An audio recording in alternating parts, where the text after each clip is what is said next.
কারো জীবনে খুব সহজভাবে চলে না। সবাইকে জীবনটাকে সহজভাবে করে নিতে হয় নিজেকে ভালো রাখার জন্য, আশেপাশের মানুষদেরকে ভালো রাখার জন্য। আসসালামু আলাইকুম, আশা করি সবাই খুব ভালো আছেন। আর একটা নতুন ভিডিওতে স্বাগত জানাচ্ছি। আমি মনি, আমার এই ছোট্ট সংসার মণিকিশোরে।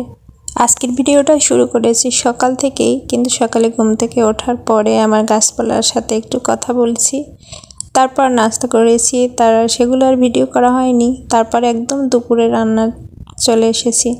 তো আজকে রান্না করব লাউ পাতা ভাজি করব। আর এটা আমার এক বান্ধবী আমাকে গিফট করেছিল তার ছাদ বাগান থেকে। শাকটা মাশাআল্লাহ খেতে অনেক মজা হয়েছিল। আর টমেটো দিয়ে কই মাছ রান্না করছি। আর এর মাছগুলো আমার ফ্রিজে ছিল, একদম ভাজি করে রেখে দিয়েছিলাম। নামিয়ে শুধু মশলা কষিয়ে টমেটো দিয়ে ভুনা করে নিয়েছি। তো আমার কই মাছ রান্না করা শেষ। আর এই যে শাকটা বসিয়ে দিয়েছি, হলুদ, একটু লবণ, কাঁচামরিচ দিয়ে সেদ্ধ করে নিয়েছি। তারপর তেলের উপর ছেড়ে দেব। একদম নরম নরম করে ভাজি করেছি, খেতে কিন্তু অনেক মজা হয়েছিল শাকটা। এরকম শাক ভাজি খেতে কে কে পছন্দ করেন অবশ্যই কমেন্টে জানাবেন। আর বাসায় লাউ ছিল, অর্ধেক লাউ আগে খেয়েছি আর বাকিটা রয়ে গিয়েছিল, সেটাকে আজকে ভাজি করব।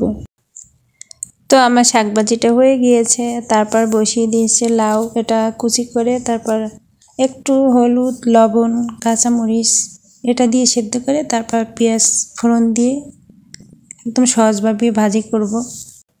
এই যে লাউটা সেদ্ধ বসিয়ে দিয়েছি, তার ফাঁকে আবার আলু ভর্তা করে নিয়েছি, কারণ আমার ছেলে অনেক দিন আলু ভর্তা খায়নি আর এটা তার পছন্দের একটা খাবার। তো অনেক দিন হয়েছে আলু ভর্তাটা করাও হয়নি, কারণ নতুন আলুটা একদম নরম নরম থাকে, তাই আমার ভালো লাগে না, তাই করা হয়নি। আজকে ওর জন্য করলাম আলু ভর্তাটা।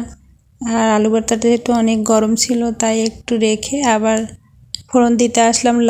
লাউ সেদ্ধ হয়ে গিয়েছে। প্রথমে যে কথাটি বললাম, পৃথিবীর কোনো মানুষের জীবনই আসলে খুব সহজ না। আমরা বাইরে থেকে দেখতে সহজ মনে করি, কিন্তু যার যার জীবন সেই বোঝে আসলে সহজ না কঠিন। আসলে সহজ করে নিতে হয়, পরিবেশের সাথে খাপ খাইয়ে নিতে হয়, তাই জীবন সহজ। আর এটাও সত্যি কথা যে যত জীবনটাকে সহজ করে নেবেন তার জীবন তত সহজই হবে। জটিলতা নিলেই জীবন জটিল।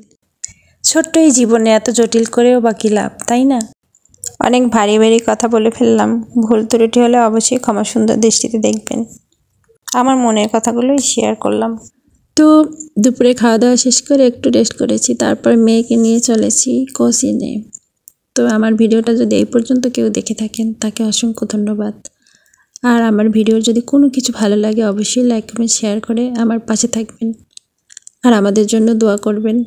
আর দেখা হবে নতুন আর একটা ভিডিওতে। সেই পর্যন্ত সবাই খুব খুব খুব ভালো থাকবেন। আল্লাহ হাফেজ, আসসালামু আলাইকুম।